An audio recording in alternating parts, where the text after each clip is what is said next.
ፖል ላቢሌ ፖግባ በፈረንሳዩ ክለብ ሞናኮ የሁለት ዓመት ኮንትራት ቀርቦለታል። ይሄን ኮንትራት ይቀበላሉ የሚለው ጉዳይ ይጠበቃል። እንግዲህ እንደሚታወቀው ፖል ፖግባ ይሄ የፈረንሳይ የአማካይ መስመር ተጫዋች ማለት ነው። በተለይ በምናልባት ላይፍ ላይን ነው የምንለው በተለምዶ ወይም ደግሞ የእግር ኳስ ህይወቱን መሰረት የሚያስይዝበት ጥሩ ድል ቀርቦለታል ከጥሩ ክለብ ማለት ነው። ያው ሞናኮ በፈረንሳይ ሊጋ የተጫወተ የሚገኝ ቡድን እንደሆነ የሚታወቅ ጉዳይ ነው። አሁን ላይ በክለቡና በተጫዋቹ መካከል ንግሮች ቀጥሏል። የፈረንሳይ ክለብ ሞናኮም ከፖግባ ጋር በቅርቡ ከስምምነት ላይ ይደርሳል ተብሎ ይጠበቃል። የተጫዋች በቀጣይ ዓመት ሀገሩን በ2026 ያለው ዋንጫ ላይ መወከል እንደሚፈልግ መናገሩ አይዘነጋም። እንደሚታወቀው ከዚህ ከጸረ አበረታች ጉዳዮች ጋር በተያያዘ አበረታች ንጥረ ነገር ተጠቅሟል በሚል ኤሌቬትድ አማውንት ኦፍ ቴስቶስትሮን በተገኝቷል ሰውነት ውስጥ በሚል እንግዲህ ከእግር ኳስ ለ4 ዓመታት ታግዶ ቆይቷል። እገዳው ግን ወደ 18 ወራት ተቀንሶለት ወደ እግር ኳስ በጊዜ እንዲመለስ ፈቃድ የተሰጠው ተጫዋች ነው። በዝውውር መስኮቱ ላይ በተለይ ወዴት ያመራል የሚሉት ጉዳዮች ያው ፍሪ ኤጀንት ስለሆነ የዝውውር መስኮቱን አይጠብቅም ፖግባና እስካሁን ድረስም ክለብ ያላገኘበት መንገድ ብዙዎች እንደ እንቆቅልሽ ሲቆጥሩት የቆየ ጉዳይ ነው። አሁን ግን ምናልባት ወደ ሞናኮ ሊያቀና የሚችልበት እድል ሰፊ ስለመሆኑ የተገለጸ ይገኛል። ሞናኮም የፖግባ የዶፒንግ እገዳ መጠናቀቁን ተከትሎ ተጫዋቹን በነፃ ለማስፈረም እየሰራ ይገኛሉ። ይሄንም ፋብሪዚዮ ሮማኖ ማረጋገጫ ሰጥቶበታል። ቀደም ብዬ እንዳልኩት ነው ፖል ላቢሌ ፖግባ ምንም ጥያቄና መልስ በሌለው መልኩ በአማካይ መስመር ላይ በጣም ጥሩ አቅም በተለይ ደግሞ የግል ተሰጥቷቸው ላቅ ካሉ ተጫዋቾች ተርታ ስሙ ይሰለፋል።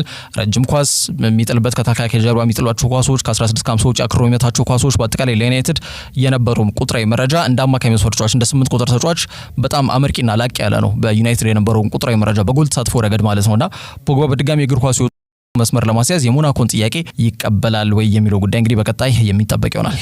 ከዛ ውጪ ናፖሊዎች ትኩረታቸውን ወደ ዳርዊን ኑኔዝ አዙረዋል ተብሏል። የክረምት የዝውውር መስኮት ትኩረትን ከሚስቡ የተጫዋቾች የዝውውር ጉዳዮች መካከል አንዱ የዳርዊን ኑኔዝ ጉዳይ ነው። ዩራጓይ አጥቂ የተቀላቀለ ስሜትን ነው በዚህ ውድድር ዘመን ያሳለፈው ሊባል ይችላል። ፕሪሚየር ሊጉን ማሳካቱ ደስተኛ ሊያደርገው ይችላል፣ ግን የሱ ደግሞ አስተዋጽኦ ደካማ ነው ያንን ፕሪሚየር ሊግ ለማሳካትና ያ ደግሞ ተጫዋቹ የማያስደስተው ጉዳይ ሊሆን እንደሚችል ግልጽ ነው። በዚህ ዓመት ኑኔዝ 25 ጊዜ ነው የተሰለፈው ለሊቨርፑል፣ ከነዛ መካከል 8 ጊዜ ብቻ ነው በቋሚነት የተሰለፈው። ግን ተጫዋቹ በ2022 ወደ 85 ሚሊዮን ፓውንድ ነው የወጣበት። በጣም ከፍተኛ ነው፣ የተጋነነ ዋጋ ነው የወጣበት። እንቅስቃሴ እያሳየ ይገኛል አይደለም፣ በፍጹም እያሳየ አይደለም። በዚህ ደግሞ በሊቨርፑል ደጋፊዎች ይተቻል።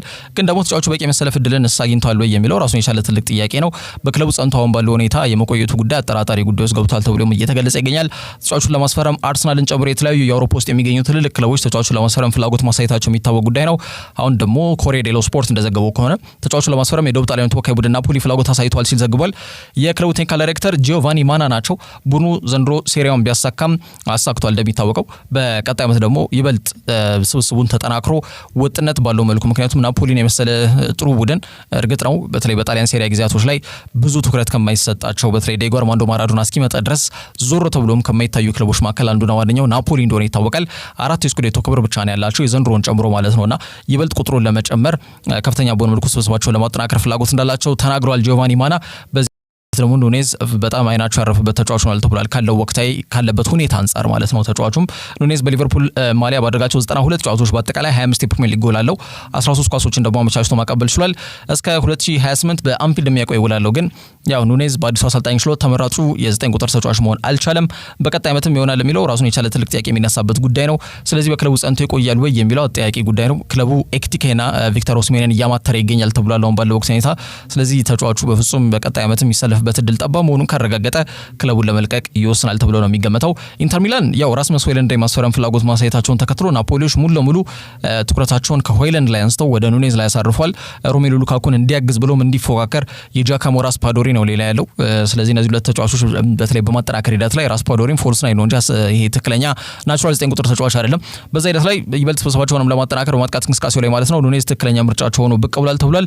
የዝውውር መስኮት ሲከፈትም ለሊቨርፑል የዝውውር ጥያቄ እንደሚያቀርቡ ከወደ ጣሊያን የሚመነጩ የዜና አውታሮች ይህንን መረጃ ይዘው ወጥተዋል። ከዛ ውጪ ከሮበርት ሌቫንዶስኪ ጋር ሰጣ ገባ ውስጥ የገባው የፖላንድ ብሔራዊ ቡድን አሰልጣኝ ማይክል ፕሮቤርሽ ከአሰልጣኝነት ሚናው ተነስቷል ሲል ኤስፔን ዘግቧል። እንግዲህ አሰልጣኝ ፕሮቤርሽ የፖላንድ ብሔራዊ ቡድን የምንጊዜም ከፍተኛ ጎል አስቆጣሪውን ተጫዋች ሮበርት ሌቫንዶስኪን የአምበልነት ሚና መንጠቃቸው ይታወሳልና ሁለቱ ግለሰቦች በዚህ ምክንያትም ሰጣ ገባ ውስጥ እንዲገቡ ያስገድዳቸው ዋነኛውም ጉዳይ ያ ነበር። ያንን ተከትሎ እንግዲህ 36 ዓመቱ የአጥቂ መስመር ተጫዋች ሌቫንዶስኪ ይህ ግለሰብ እስካለ ድረስ የብሔራዊ ቡድን ማሊያን አላጠልቅም ብሎ መናገሩ አይዘነጋም። የአምበልነት ሚናው መነጠቁ አይደለም የተነጠቀበት መንገድ ግን ትክክል አይደለም በሚል ነው በተለይ ተጫዋቹ ደስተኛ ለመሆኑን ሲገልጽ የቆየው ማለት ነው። አምበልነት ሚናውን ከሱ ተነጥቆ ለፒተር ዚሊንስኪ ነው የተሰጠው ለኢንተር ሚላኑ አማካይ መሰል ተጫዋች ማለት ነው። አሰልጣኝ ፕሮቤርሽ በ2023 ነበር እንግዲህ ፖርቹጋላዊ አሰልጣኝ ፈርናንዶ ሳንቶስን በመተካት ብሔራዊ ቡድን በአሰልጣኝነት የተረከበው። በ2024 የአውሮፓ ዋንጫ ላይ ፖላንድ ከውድድሩ ለመሰናበት የቀደማት ሀገር አልነበረችም።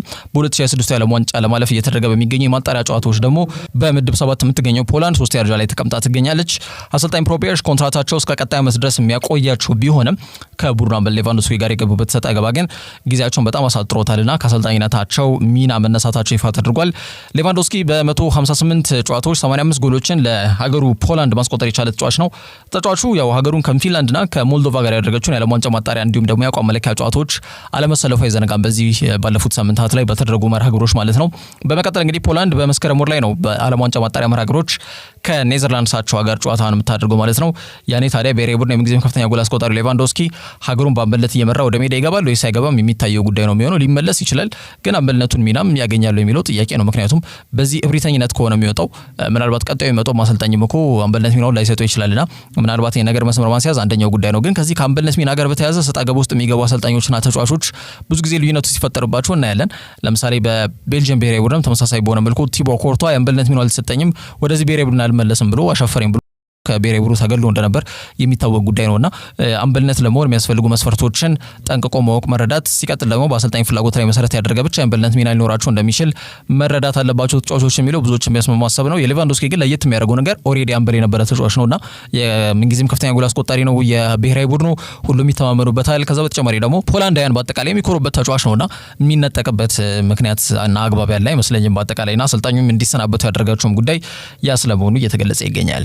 ከዛ ውጪ አርሰናል ሞርጋን ሮጀርስ ላይ ያላቸውን ፍላጎት አጠናክረዋል ተብሏል። እንግዲህ አስቶን ቪላ በጣም ትልቅ የፒኤስአር ስጋት ያለበት ክለብ እንደሆነ ይታወቃል። በፈረንጆቹ እንግዲህ ያዝነው ሰኔ ወር እስኪጠናቀቅ ድረስ አንድ ቁልፍ የሚባል ተጫዋች የመሸኘት ግዴታ ውስጥ ወድቋል። ወይም ደግሞ ዳጎስ ያለ ሂሳብ ወደ ካዝናቸው የማስገባት እጣ ፋንታ ውስጥ የተጋረጠ ቡድን ነው ያለው። አሁን ባለው ወቅት አስቶን ቪላ ከህጉ ጋር ተጣጥሞ መገኘት መቻል አለባቸው ሰኔ ወር ሳያልቅ ማለት ነው። መድፈኞቹ ስማቸው ከሮድሪጎና ከኒኮ ዊሊያምስ ጋር ረዘም ላለ ጊዜ ሲያያዝ መቆየቱ አይዘነጋም። ኒኮ ዊሊያምስ አሁን ደግሞ ስሙ ከባርሴሎና ጋር እየተያዘ ይገኛል የተጫዋች እንደገና ማለት ነውና ላሚን ያማል ደግሞ በማህበራዊ ትስስር ገጹ ላይ ከኒኮ ዊሊያምስ ጋር እንግዲህ በስፔን ብሔራዊ ቡድን ላይ የነበራቸውን የደስታ አገላለጽ በማህበራዊ ትስስር ገጹ ላይ ለጥፉ ላይ ነገር አጋርቷል። ይሄ ደግሞ በተለይ ስፖርት የተሰኘው የስፔን ጋዜጣ ኒኮ ዊሊያምስ ከባርሴሎና ጋር የሚመለከታቸው አካላት ጋር ማለት ነው ንግግሮችን አድርጓል የሱ ወኪሎች የሚሉ መረጃዎች ከወጡ በኋላ ነው ይሄንን መረጃ ያጋራው ላሚን ያማል። ያ ጉዳይ ደግሞ በተለይ ኒኮ ዊሊያምስ አሁን ከባርሴሎና ጋር ያለውን የበፊት ድርድር መልሶ እንዳስቀጠለ አመላካሽ ነጥብ ነው መባሉ ለአርሰናልን ጨምሮ ለማርከስ በተለይ ባርሴሎና ለመቀላቀል ጥረት እያደረጉ ለሚገኙ ክለቦች ዱብዳ እንደሚሆን ምንም ጥያቄ የለውም። በዛ በተጨማሪ ደግሞ አርሰናሎች ከፍተኛ ሳምንታዊ ደሞዝ እየጠየቀ የሚገኝ ተጫዋች ከመሆኑ ጋር በተያያዘ ነው ኒኮ ዊሊያምስ ላይ ያላቸውን ፍላጎት ያረጋጉት። ከዛ ውጪ ሮድሪጎ ደግሞ በክለቡ ሪያል ማድሪድ እየተጠየቀ የሚገኘው ሂሳብ በጣም ከፍተኛ ነው። ሲቀጥል ደግሞ ሮድሪጎ በቀጣይ ዓመት የዣቪ አሎንሶ እቅድ ውስጥ የሚገኝ ተጫዋች መሆኑ ተነግሮታል ተብሏል። ግን ስለተነገረው ነው ማለት አይደለም። እንደሚታወቀው 4-4-2 የመጫወት ፍላጎት አለው ተብሎ የተገለጸ ይገኛል ለዣቪ አሎንሶ። በፊት አጥቂ ላይ ደግሞ ቪኒሲየስ ጁኒየር እና እንዲሁም ደግሞ ኪሊያን ምባፔ ናቸው የሚኖሩትና በተለይ ደግሞ ከኋላ ባክፎር ላይ ትሬንት አሌክሳንደር አርኖልድ ወደፊት እየመጣ የማጥቃት እንቅስቃሴውን ያገዛልና እሱ በብዛት እንግዲህ የሚሰራቸው ስራዎች ካሉ ሮድሪጎ ስራው በጣም ሚናው ይመጠናል ማለት ነው። ምክንያቱም አርኖልድ ብዙ ጊዜ ኦቨርላፕ እያደረገ የሚጫወት ተጫዋች ከመሆኑ ጋር በተያያዘ ማለት ነውና ያ ነው እንግዲህ በጣም ሮድሪጎን ምቾት የነሳው ተብሎ እየተገለጸ ይገኛል። በአጠቃላይ ግን እስከ ቀጣይ ዓመት እንግዲህ ምናልባት ተጫዋቹ ትንሽ ቆይቶ ሁኔታውን ያል በተለይ በክለቦች ዓለም ዋንጫ ላይ በተለይ እንቅስቃሴውን ካየና ከገመገበ በኋላ ነው ውሳኔውን የሚወስነው ተብሎ እየተገለጸ ይገኛል። ስለዚህ ሁለቱ ተጫዋቾች ላይ እንግዲህ የአርሰናል ሁኔታ ይሄንን ነው የሚመስለው። ስለዚህ ሙሉ ለሙሉ ትኩረታቸውን ወደ ሞርጋን ሮጀርስ ለማዞራቸው የተገለጸ ይገኛል። እጅግ አስደናቂ ሁለገብ አጥቂ አማካይ መሰል ተጫዋች ነው ሮጀርስ። ይህን ተጫዋች ለማስፈረም ከበድ ያለ ዝውውር ይመስላል። ግን አርሰናል ተጫዋቹን በእጃቸው ለማስገባት በሙሉ በራስ መተማመን ዝውውሩን ለማከናወን ፍላጎት አላቸው። ለዛም ደግሞ ዝግጁ ስለመሆናቸው የተገለጸ ይገኛል። ተጫዋቹም ዝውውሩን ለማከናወን ፍላጎት ማሳየቱን ፉትቦል ትራንስፈር ዘግቧል። አርሰናልና ሊቨርፑል ከወዲሁ ከተጫዋቹ ወኪሎች ጋርም ተነጋግረዋል። እንደሚታወቀው ሊቨርፑል ግን ያው ፍሎሪያን ቨርትስን ዝውውር ካጠናቀቁ በኋላ ሞርጋን ሮጀርስን ለማስፈረም የሚደረገውን ፉክክር ላይ በጣም ወደ ኋላ እየተራመዱ የሚገኙበት አጋጣሚ ነው ያለው ተብሎ እየተገለጸ ነው የሚገኘው። ለአርሰናል መልካም ዜና ያደርጓል። የኡናይ ኤመሪ ፕሮጀክት ቁልፍ ሰው ነው ሞርጋን ሮጀርስ። የቀድሞ የማንቸስተር ሲቲ አካዳሚ ፍሬ ውጤት ነው። ዘንድሮ በፕሪሚየር ሊጉ 33 ጨዋታ ነው ያደረገው። 8 ጎል አስቆጥሮ 8 ኳስ አመቻችቶ ማቀበል ችሏል። በኤፍኤ ካፕ ደግሞ በ5 ጨዋታ 2 ጎል አስቆጥሮ 1 ኳስ አመቻችቶ አቀብሏል። በአውሮፓ ሻምፒየንስ ሊግ በተደረጉ 12 ጨዋታዎች ደግሞ 4 ጎል አስቆጥሮ 2 ኳስ አመቻችቶ አቀብሏል። ከነዛ መካከል ሴልቲክ ላይ ሃትሪክ መስራት የቻለበት አጋጣሚም ይጠቀሳል። ሮጀርስ በአጭር ጊዜ ወደ ትልቅ ምዕራፍ የተሸጋገረ ተጫዋች ነው። ወጥነት ባለው መልኩ አቋሙ ሳይወዥቅ መቀጠሉ ብቻም አይደለም፣ ሁለገብነት እንዲሁም ደግሞ የበሰሉ ውሳኔዎችን ነገሮችን የሚወስን ተጫዋች ነው። ገና 22 ዓመቱ መሆኑ መዘንጋት መቻል የለበትም። ፍጥነት አለው፣ ጉልበት አለው፣ ፕሮግሬሲቭ ኬሪስ ወይም ድሪብሊንግ፣ ኳስን ወደፊት ይዞ ሳይነጠቅ ረዘም ያለ ሜዳ ክፍልን ማካለል የተጫዋቹ የሚታወቅባቸው ክህሎቶች ናቸው። ከዛ በተጨማሪ ዘንድሮ 54 ጨዋታ ነው የተሰልፈ የተጫወተውና 14 ጎል አስቆጥሮ 15 ኳስ አመቻችቶ አቀብሏል። ይሄ ማለት በየ155 ደቂቃዎቹ የጎል ተሳትፎ ያለው ተጫዋች ነው፣ ወይም በየ1.8 ጨዋታ የጎል ተሳትፎ ላይ ስሙን ያሰፍራል ማለት ነው። በአጠቃላይ ወደ 4496 ደቂቃዎች ላይ ነው የተሰልፈው የተጫወተው። ይሄ ደግሞ ለጉዳት ብዙም ተጋላጭ ያልሆነ ተጫዋች መሆኑን ያሳየበት የውድድር ዘመን ሮጀርስ አሳልፏል። አስቶን ቪሎች ተጫዋቹን የመሸጥ ምንም አይነት ፍላጎት የላቸውም፣ ግን ፒኤስአር ያስገድዳል። ያው ትርፋማነትና የይዘት ክፍፍል ነው። ከሂሳባዊ ስሌቶቻቸው ጋር ተጣጥመው መሄድ መቻል አለባቸው። ከዛ ጋር በተያያዘ ተጫዋቹ በአሁኑ ሰዓት ወደ 106 ሚሊዮን ዩሮ ወይም በፓውንድ ከመነዘር ነው ወደ 75 ሚሊዮን ፓውንድ ገድማ ይወጣል ተብሎ ይገመታል። አርሰናል በዝውውር ስትራቴጂያቸው ውስጥ እንደ ሮጀርስ አይነት ጥሩ አቅም ያለው ተጫዋች በዛ ላይ ረዘም ያለ ጊዜ ግልጋሎት መስጠት የሚችልበት እድሜ ላይ ነው የሚገኘው፣ ገና 22 ዓመቱ ከመሆኑ ጋር በተያያዘ ማለት ነው። ስለዚህ በጣም ለወደፊት አትርፎ ሊሸጡ የሚችሉበት እድል ስለሚያገኙ ጠቀሜታው ዘርፈ ብዙ ይሆናል ተብሎ ይገመታል። ከሚኬል አርቴታ የጨዋታ ፍልስፍናና እቅድ ጋር እንዲሁም መንገድ ጋር ተጣጥሞ መሄድ የሚችልበት እድል ሰፊ መሆኑ ሌላውም ክለቡ ትኩረት እንዲያደርግበት ያስገድደው ሌላው ጉዳይ ነው።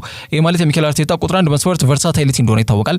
ተለዋጭ በሆነ መልኩ ሮጀርስ በግራም በቀኝም በመሃልም ተደራቢ አጥቂም ሁሉም ቦታ ላይ ተሰልፎ የመጫወት ተጫዋች መሆኑ ደግሞ በሚኬል አርቴታ በጥብቅ እንዲፈለግ አድርጎታል። ስለዚህ ሮጀርስን ማስፈረም ስብስብን ማጠናከርና ቁጥር መጨመር ብቻም ሳይሆን ስልታዊ አንድምታውም ላቅ ያለ ዝውውር እንደሚሆን ይገመታል ማለት ነው። እንግዲህ አርሰናል አምናም ጠንካራውን የተከላካይ መስመር የነሱ ነበር፣ ካቻምናም እንደዛው የነሱ ነበር። ግን ያው ውስን ጎል ነው የሚቆጠረባቸው፣ ጥሩ ጎናቸው ነው። ግን በማጥቃት እንቅስቃሴ ላይ ቡድኑ ዘንድሮ ከሊጉ ሻምፒዮን ሊቨርፑሎች 17 ጎል አንሰው ነው ያጠናቀቁት በዝውውር መስኮቱ። ስለዚህ የማጥቃት እንቅስቃሴያቸውን ሊያጠናክሩ የሚችሉ ተጫዋቾች ማስፈረም መቻል እንደሚጠበቅባቸው ግልጽ ነው። አርሰናል በዚህ ክረምት የዝውውር መስኮት ላይ ተከላካይ ካስፈረመ ደጋፊዎቹ በጣም ንዴታቸው እንደሚገልጹ ምንም ጥያቄ የለውም። ሪካርዶ ካላፊዮሪ በተለይ መምጣቱ ጥሩ ነው፣ ግን የማጥቃት እንቅስቃሴያችን አለማጠናከራችን ዋጋ አስከፍሎናል በሚል ይህንን የውድድር ዘመን ሰማፕ ሲያደርጉት ወይም ደግሞ ማጠቃለያ ሰዎችን ሲሰነዝሩበት እንደነበር የሚታወቅ ጉዳይ ነው። ቀጣይ ዓመትም እንግዲህ ተከላካይ ያስፈርማሉ ተብሎ አይገመትም። መድፉ ቤት አምበሉ እንዲሁም ደግሞ 10 ቁጥር ቦታ ላይ እየተጫወተ የሚገኘው ማርቲን ኦዴጋርድ ወትሮ የነበረውን የቡድኑ የማጥቃት እንቅስቃሴ በጣም በክፍተቶች መካከል ለግብ ዕድሎችን ይፈጥር ነበር። ያ ነገሮች እየተሳነው በጣም የተመጠነ እንቅስቃሴ ያሳየበት የውድድር ዘመን ያሳልፈው። ይህም በቁጥር ለማስደገፍ ዘንድሮ በተሰለፈባቸው 45 ጨዋታ 6 ጎል አስቆጥሮ 12 ኳስ ነው አመቻችቶ ያቀበለው። ወደ 3447 ደቂቃዎች ላይ የተሰለፈ ተጫዋች ነው። በየ191 ደቂቃው ነው ጎል ተሳትፎ ላይ ስሙን የሚያስመዘገበው ወይም በየ2.5 ጨዋታ ይጠይቃል ማለት ነው ኦዴጋርድ ማለት ነውና አንዳንድ ምንጮች ተጫዋቹ ሜዳ ላይ አቋሙ መዋዠቁና የአምበልነት ሚናው ደካማ መሆኑ በስፋት እየተቹ የሚገኙ አርሰናል ደጋፊዎች ቁጥራቸው ቀላል አልነበረም በስብስብ ውስጥ ያለውና እዚህ ቦታ ላይ ተሰልፎ ሊጫወት የሚችለው ብቸኛው አማራጭ ተጫዋች ኤታን ዋኔሪ ነው።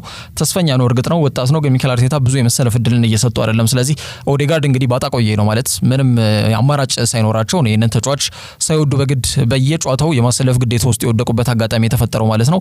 ስለዚህ ሮጀርስን ማስፈረም አማራጩን ማስፋት ለኦዴጋርድ ፉክክር መስጠትና እያንዳንዱ ተጫዋች ተቀያሪ ወንበር ላይ ጥሩ አቅም ያለው ተጫዋች ስላለ ሜዳ ላይ ልዩነት እንዲፈጠር የሚያስገድድ አይነት ሁኔታ ውስጥ መግባት ፈልጓል ተብሏል።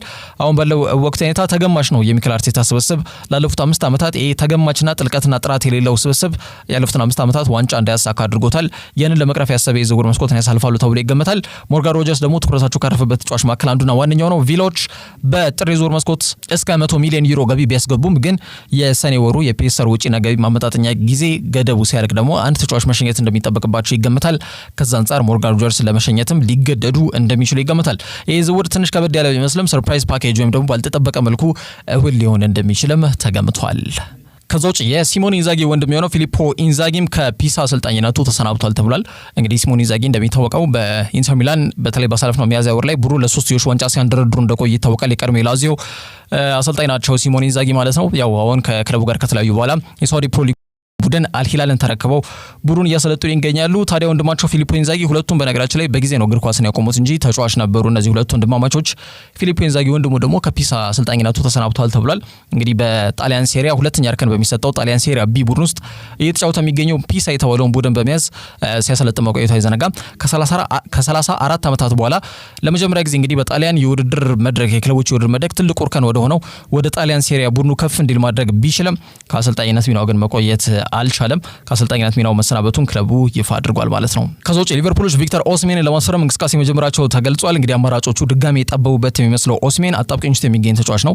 በክለቦቻቸው ከተበደሉና አስደናቂ አቅም እያለው ወደ ተለያዩ ክለቦች ሄዶ በመንከራተት እንግዲህ ጣፈንታ ውስጥ የገባው ቪክተር ኦስሜን በዚህ ክረምት እንግዲህ ለራሱ መፍትሄ ለማግኘት ቢጥራል ተብሎ ይገመታል። ክለቡ ናፖሊ ዘንድሮም ለዚህ ተጫዋች እየጠየቁ የሚገኙት ከፍተኛ ገንዘብ ከመሆኑ ጋር በተያያዘ ግን ዝውውሩ በቀላሉ እንዳይከናወን እንቅፋት እየሆነበት እንደሚገኝ ማንሳት ይቻላል። ስሙ በስፋት ከቼልሲና ፊዮረንቲና ከአርሰናል ጋር ካሳለፍነው ዓመት ጀምሮ ሲያዝ መቆየቱ አይዘነጋም። ቪክተር ኦሲሜን የናይጄሪያ ፕሮሊፊክ ስትራይከር በተለይ ደግሞ አሁን በጣም ክለቡ ያላገጠበት ነው። እዚህ ተጫዋች ላይ ምንም ጥያቄ የለውም። በአቅሙ በዋናነት በጊዜው እየተጫወተበት ይገኛል። ኦርላንዶ ዲ ላውሬንቲስ ምን እንዳጠፋ ግልጽ አይደለም። ተጫዋቹ ግን ከዚህ ተጫዋች ማግኘት ያለብኝ ገንዘብ ቢያንስ አነሰ ቢባል 75 ሚሊዮን ፓውንድ ነው፣ ከዚህ በታች አልቀበልም በሚል ግትር አቋማቸው ተጫዋቹ ላይ በጣም ጊዜውንም ሰዓቱንም የሚሄድበትንም ክለብ አጣብቂኝ ውስጥ በት ይገኛሉ። ምርጮቹ በጣም እየጠበቡበት ይገኛሉ። ከኦሲሜን ጋር በተያያዘ ለምሳሌ ቼልሲ ዴላፕን አስፈርሟል። ሊያም ዴላፕንና አሁን ደግሞ ፊታቸውን ወደ ኒክ ወልትሜድ አዙረዋል ተብሏል። አርሰናልም ይህንን ተጫዋች ለማስፈረም ፍላጎት እንዳለው ከዚህ በፊት በመረጃዎቻችን ላይ ወደ እናንተ አድርሰናል። ኒክ ወልትሜድን ለማስፈረም ፍላጎት አላቸው። ስብስባቸው ውስጥ ኒኮላስ ጃክሰን አለ፣ ማርክ ጊዩ አለ፣ ሊያም ዴላፕ አለ። አሁን ደግሞ ኒክ ወልትሜድን ለማስፈረም ፍላጎት አላቸው። ምንድነው ቼልሲ ግን በቃ ማለት አሁን በአጥቂ መስመር ላይ የሁሉ ተጫዋች አለና አሁን ደግሞ ቪክተር ኦሲሜንን ለማስፈረም ጥረት ያደርጋሉ ተብሎ አይገመትም ካላበዱ በስተቀርና አርሰናል ደግሞ እንደሚታወቀው ሙሉ ለሙሉ ፊታቸውን ወደ ቤንያሚን ሼስኮ ነው ያዞሩት። ከሼስኮ ውጪ ደግሞ ቀደም ብዬ እንዳልሰውት ኒክ ወልትሜድን የማስፈረም ፍላጎት አሳይቷልና ከዛ ጋር በተያያዘ አሁን ለኦሲሜን ተጨማሪ ደግሞ ከፍተኛ 75 ሚሊዮን ፓውንድ አውጥተው ተጫዋች ያስፈርማሉ ተብሎ አይገመትም። ስለዚህ ተጫዋቹ አሁን በጣም አጣብቂኝ ውስጥ ወድቋል ተብሎ ልናነሳ እንችላለን። ወደ ፕሪሚየር ሊግ ማቅናት እንደሚፈልግ ወኪሉ ቀደም ብሎ መናገሩ አይዘነጋምና በዝውውር መስኮቱ በንቃት እየተንቀሳቀሱ የሚገኙ ሊቨርፑሎች ምናልባት ተጫዋቹ ሊያስፈርሙ የሚችሉበት እድል እንዳለ ተገልጿል። ምክንያቱም እንቅስቃሴ በይፋ ጀምሯል ተብሎ የተገለጸ ይገኛል። ኑኔዝና ጆታ በሽሎት የቀጣይ ቡድን ግንባታ ብዙ ቦታ ይኖራቸዋል ተብሎ አይገመትም። እንደ ሊቨርፑል ኤኮ አይነት ለክለቡ በጣም ቅርብ የሆነ የዜና አውታር ነው። እንደዘገበው ከሆነ ደግሞ ያው እነዚህ ሁለት ተጫዋቾች ኑኔዝም ጆታም ክለብ ፈልገው መደራደርና መነጋገር እንዲሁም ክለቡ መልቀቅ የሚችሉበት እድል እንዳለ ተነግሯቸዋል ተብሏል። ይሄ ደግሞ የቅዱ አካል እንዳልሆነ በግልጽ አመላካሽ ነጥብ ነውና ክለብ ፈልግ ማለት ያው በክለብ ውስጥ ቦታ የለም እንደማለት ተደርጎ ነው የሚቆጠረውና ቀይቱ በ9 ቁጥር ቦታ ላይ ቀዳሚ ምርጫቸው አሌክሳንደር ኢዛክ ነበር። ክለቡ ኒውካስል ግን ተጫዋቹን በፍጹም ለሽያጭ ማቅረብ ፍላጎት የላቸውም። ሁለተኛው ጉዳይ ደግሞ የአውሮፓ ሻምፒየንስ እንግዲህ ተሸንፈውም ቢሆን የመጨረሻውን ሳምንት በኤቨርተን የሻምፒየንስ ሊግ ቦታን ይዞ አጠናቋል እንደሚታወቀውና ያንን ተከትሎ ተጫዋቹ ብዙም ክለቡን ለመልቀቅ የሚቸኩልበት መንገድ የለም። አሁን ባለው ሁኔታ የሻምፒየንስ ሊግ ተሳታፊ ስለሆኑ ያ የተጫዋቹ አንዱ መስፈርት እንደነበር ይታወቃል። ከዛ ጋር በተያያዘ ተጫዋቹን ወይም ደግሞ አሌክሳንደር ኢዛክን ማስፈረም ትንሽ አዳጋች ነው አሁን ባለው ሁኔታ ለሊቨርፑል ማለት ነው። ከዛ ጋር በተያያዘ ሙሉ ፊታቸውን ወደ ፕሮሊፊክ አጥቂ ኦሲሜን አዙረዋል ተብሏል። ተጫዋቹ ዘንድሮ የውድድር ዘመን በውሰት በቱርኩ ክለብ ጋላታሳራይ ራምስ ፓርክ ነው ያሳለፈው። ኦሲሜን በቱርክ የጋላታሳራይ እግር ኳስ ክለብ የጎል ምንጭ ሆኖ ነው ያሳለፈው በዚህ የውድድር ዘመን በአጠቃላይ። ይህ አንጋፋ የቱርክ ክለብ ሊጉ ለበርካታ ሳምንታትን መርተው ነው ዋንጫውን ከፍ አድርገው ያሳኩት ማለት ነው። በዛ ሂደት አስተዋጽኦ ከፍተኛ ከነበሩ ተጫዋቾች ተርታ ቪክተር ኦሲሜን ስሙ ይካተታል። በጋላታሳራይ ቤት አስደናቂ እንቅስቃሴ ነው ያደረገው። በሱፐር ሊጉ ባደረጋቸው 27 ጨዋታዎች 24 ጎል ነው ያስቆጠረው። እንዲሁም ደግሞ 5 ኳሶችን አመቻችቶ አቀብሏል። በሁሉም ጨዋታዎች ደግሞ 37 ጨዋታ ነው ያደረገው። ለጋላታሳራይ 33 ጎል ነው ያስቆጠረው፣ 8 ኳስ አመቻችቶ አቀብሏል። ያለውን አቅም ቁጥራዊ መረጃ በጣም አመላካሽ ነጥብ ይመስለኛል። ወደማያውቀው ሊግ ነው እርግጥ በአምስቱ ታላላቅ ከሚባሉ ሊጎች መካከል አንዱ አይደለም፣ ግን ሄዶ ዶሚኔት ማድረግም ቀላል ነገር አይደለም በሄደበት ዓመትና የቱርክ ሱፐር ሊግን በቁጥጥሩ ስር ያዋለ ተጫዋች ነው ቪክተር ኦሲሜንና ይሄ ደግሞ ያለውን አቅም የሚያመላክት ጉዳይ ነው። የክለቡ እንዲሁም ደግሞ የሊጉም ጭምር ከፍተኛ ጎል አስቆጣሪ ሆኖ ነው ያጠናቀቀው ቪክተር ኦሲሜን። የናፖሊ ፕሬዚዳንት ግትሩ ግለሰብ ዲ ላውሬንቲስ ለተጫዋቹ 75 ሚሊዮን ፓውንድ ገደማ ከቀረበ ለመሸጥ አሁንም ቢሆን ዝግጁ ነኝ ብለው ተናግሯል። የዚህ ተጫዋች የዝውውር ተገላቢጦሽነቱ በጣም አስገራሚና ምናልባትም በእግር ኳስ ከታዩ እጅግ አሰልቺ ዝውውሮች መካከል አንዱ ሆኖ ሊቀመጥ የሚችልበት እድል ሰፊ እንደሆነ ምንም ይሄ ለጥያቄ አይቀርብም። ካምና የቀጠለ በጣም የተንዛዛው የ26 ዓመቱ የቪክተር ኦሲሜን ጉዳይ በዚህ ክረምት ልባት ማግኘቱ ግን ይቀራል ተብሎ አይገመትም። ግን መዳረሻው የት ይሆናል የሚለው በርካታ እግር ኳስ ቤተሰቦች እየጠየቀ የሚገኘው ጥያቄ ነው። አማራጮቹ የጠበቡበት የናይጄሪያ ፕሮሊፊክ ስትራይከር ቪክተር ኦሲሜን መዳረሻው የት ይሆናል ይጠበቃል። ሊቨርፑል ግን ይህን ተጫዋች ለማስፈረም ከፍተኛ ፍላጎት እንዳላቸው አሳይቷል ተብሏል። ከዛ ውጪ ከማንቸስተር ዩናይትድ ጋር በተያያዘ መልካም ያልሆነ አንድም የዝውውር ጉዳይ ተሰምቷል።